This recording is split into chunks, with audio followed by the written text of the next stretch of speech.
J'ai comparé 10 simulateurs de crédit, lequel donne le vrai taux. Tu veux acheter, tu tapes simulateur crédit immobilier, tu fais 3 clics et là. Un simulateur te sort 3,1%, un autre 3,6%, un autre te dit que c'est à partir de 2,9%. Alors la vraie question c'est, qui dit vrai? Aujourd'hui, je compare 10 simulateurs de crédit immobilier très utilisés et je te montre pourquoi aucun ne donne le vrai taux. Mais aussi lequel s'en approche le plus et surtout comment obtenir ton vrai taux, celui que la banque te proposera réellement. Pour comparer correctement, je ne vais pas juste regarder un chiffre. Je vais noter chaque simulateur sur 5 critères. Est-ce qu'il donne un taux tout seul ou est-ce qu'il te demande de le saisir? Est-ce qu'il inclut l'assurance emprunteur? Est-ce qu'il intègre les frais, dossiers, garanties, etc. ou pas? Est-ce qu'il est relié à un baromètre ou c'est une calculette générique? Et est-ce qu'il peut devenir une offre réelle comme un prêt-accord ou un contact banque? Parce que la vérité, c'est que le vrai taux dépend de ton profil, revenus, apport, stabilité, âge, santé, DPE du bien parfois. Et même la politique commerciale du moment. Et avant de comparer, on clarifie. Quand tu lis taux, ça peut vouloir dire taux nominal, juste le prêt ou TAEG. Deux simulateurs peuvent afficher le même taux, mais si l'un met une assurance chère, le coût final explose. Gardons ça en tête. 1. Service public, outil officiel. On commence par l'outil le plus neutre. Il sert à estimer une capacité d'emprunt, mais il ne te trouve pas le taux, tu dois le renseigner. Excellent pour la mécanique, mais pas pour connaître ton taux réel.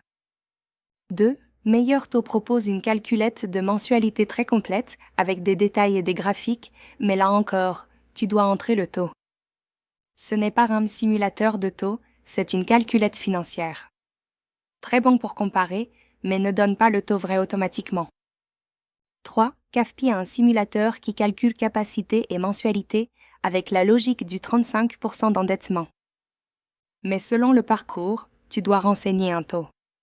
Le taux affiché reste une hypothèse tant qu'il n'y a pas étude réelle. 4. Emprunti permet de simuler mensualité, capacité, tableau d'amortissement. Très utile, mais c'est surtout un outil de faisabilité. Le taux, tant que tu n'es pas sur une étude personnalisée, reste indicatif et dépend de ton dossier. 5. PAP propose plusieurs calculettes, mensualité, capacité, durée. Parfait pour comprendre ton budget. Mais ça ne remplace pas une proposition bancaire. Ce n'est pas un vrai taux personnalisé. 6. L'Effuret a un outil intéressant, tu mets un code postal et il te sort un taux bas et un taux médian par durée. On se rapproche du marché. Coche épaisse blanche, ça donne une tendance bas médian, crois mais ça reste une statistique, pas encore une offre réelle. 7. Boursobank propose un parcours de crédit IMO en ligne. Une banque en ligne peut te guider vers une proposition plus concrète, à condition d'entrer dans le process.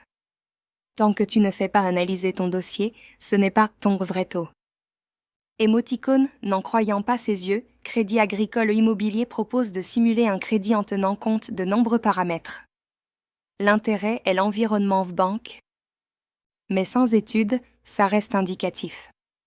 Le vrai taux arrive avec l'étude et la négociation. 9. Société Générale explique bien les critères comme l'endettement ou l'assurance. C'est utile.